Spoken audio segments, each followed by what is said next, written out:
بسم اللہ الرحمن الرحیم ایاک نعبد و ایاک نستعین۔ میرے پاکستانیوں، تقریباً 2 سال پہلے میری حکومت کے خلاف ایک انجینئرڈ ووٹ عدم اعتماد پیش کیا گیا اور ملٹری اسٹیبلشمنٹ کے ساتھ مل کر ایک حکومت وجود میں آئی۔ اس کے بعد سے سابق آرمی چیف جنرل باجوہ اور موجودہ army chief general Asim Munir کی براہ راست رہنمائی میں ملٹری اسٹیبلشمنٹ نے پاکستان کے سیاسی ماحول سے میری پارٹی کی موجودگی کو ختم کرنے کے لیے ہر حربہ آزمایا ہے۔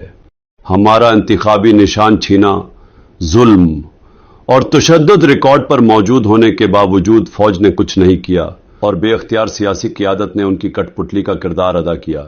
8 فروری 2024 کے انتخابات ان کے پلان کی مکمل ناکامی ظاہر کرتا ہے۔ ایک ایسے ملک میں جہاں ووٹرز کی اکثریت پارٹی کے مختلف نشان سے امیدواروں کا پتہ چلتا ہے، وہاں کوئی ایک انتخابی نشان نہیں دیا گیا۔ مختلف انتخابی نشانات کے ساتھ آزاد امیدواروں کے طور پر کھڑے ہونے کے باوجود پاکستان تحریک انصاف کے حمایت یافتہ امیدواروں کو ووٹ دینے کے لیے عوام باہر نکلی اور بھاری اکثریت سے ووٹ دیا۔ 8 فروری کو پاکستانی عوام نے ملٹری اسٹیبلشمنٹ کے ایجنڈے کو جمہوریت کے ذریعے مسترد کیا اور ایک جمہوری انتقام لیا اور ریاست کی جانب سے بنائے گئے 9 مئی کے بیانیے کو بھی مسترد کیا۔ بدقسمتی سے عوامی مینڈیٹ کو قبول کرنے کے بجائے ملٹری اسٹیبلشمنٹ نے غیظ و غضب میں آ کر ہارنے والوں کو اقتدار میں لانے کے لیے انتخابی نتائج میں ہیرا پھیری کی۔ حالیہ ضمنی انتخابات میں بھی یہی ووٹ ٹیمپرنگ دیکھنے میں آئی، جس کے نتیجے میں آج پاکستان ایک خطرناک دوراہے پر کھڑا ہے۔ عوام نے ریاستی انتخابی سازشوں اور نہ صرف پی ٹی آئی کی قیادت بلکہ اس کے کارکنوں پر بھی جبر، قید و بند اور اذیتوں کو بھی مسترد کر دیا ہے۔ پاکستان کی تاریخ میں عسکری قیادت پر اس طرح کھلے عام تنقید کبھی نہیں دیکھی گئی، جبکہ حکومت اس وقت ایک مذاق بن چکی ہے۔ ریاست نے رد عمل کے طور پر نہ صرف پارٹی کارکنوں پر تشدد اور دباؤ میں اضافہ کیا بلکہ صحافیوں اور انسانی حقوق کے ورکرز پر بھی دباؤ ڈالا جا رہا ہے۔ سوشل میڈیا پلیٹ فارمز پر پابندی لگاتے ہوئے ایکس کو مکمل طور پر بند کر دیا گیا ہے۔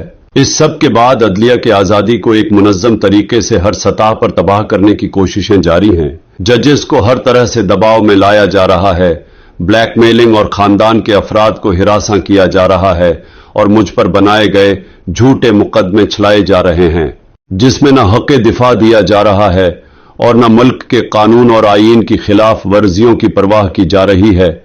چیف جسٹس آف پاکستان قاضی فائز عیسیٰ اور اسلام آباد ہائی کورٹ انصاف فراہم کرنے میں مکمل طور پر ناکام ہو چکے ہیں، لیکن اعلیٰ عدلیہ کے جج عدلیہ کی آزادی کو تباہ کرنے کی کوشش کے خلاف اٹھ کھڑے ہوئے ہیں۔ اسلام آباد ہائی کورٹ کے 6 بہادر ججز نے چیف جسٹس کو خط لکھا ہے، جس میں انٹیلیجنس ایجنسیوں کی جانب سے اپنے اہل خانہ سمیت ہراساں کرنے اور بلیک میل کرنے کے واقعات کا ذکر کیا، جس میں انہوں نے مختلف واقعات کا تفصیلی ذکر کیا ہے۔ اگرچہ بہت سے لوگ جانتے تھے کہ عدلیہ کے ساتھ کیا ہو رہا ہے، لیکن ان ججز کی طرف سے اس طرح کا خط آنا مایوسی اور غصے کو ظاہر کرتا ہے، جو کہ غیر مثالی ہے۔ چیف جسٹس کی طرف سے دکھائی جانے والی ہچکچاہٹ سے اعلیٰ عدلیہ کی افسوسناک حالت ظاہر ہوتی ہے۔ چیف جسٹس نے 6 ججز کے خط پر سپریم کورٹ کے فل بینچ تشکیل دینے اور خط میں نامزد افراد کو طلب کرنے کے بجائے ججز کو ہی کٹہرے میں کھڑا کر دیا ہے۔ بحران میں گھری ہوئی معیشت، بڑھتی ہوئی مہنگائی اور سیاسی طور پر ناراض عوام اپنے انتخابی مینڈیٹ کو چوری کرنے اور معاشی طور پر مشکلات کا شکار ہونے کے ساتھ ریاست سے الگ کھڑی ہے۔ ریاست اپنی سنگین غلطیوں کو کم کرنے کے لیے تیار نہیں، جس کی وجہ سے پاکستان اس نازک موڑ پر پہنچا ہے۔ ریاست ناقدین کے خلاف جبر اور تشدد کے اپنے منتر سے آگے نہیں بڑھ پا رہی، اسی راستے پر چل رہی ہے جس پر یہ 1971 میں چلی تھی، جب اس نے مشرقی پاکستان بنگلہ دیش کو کھو دیا تھا۔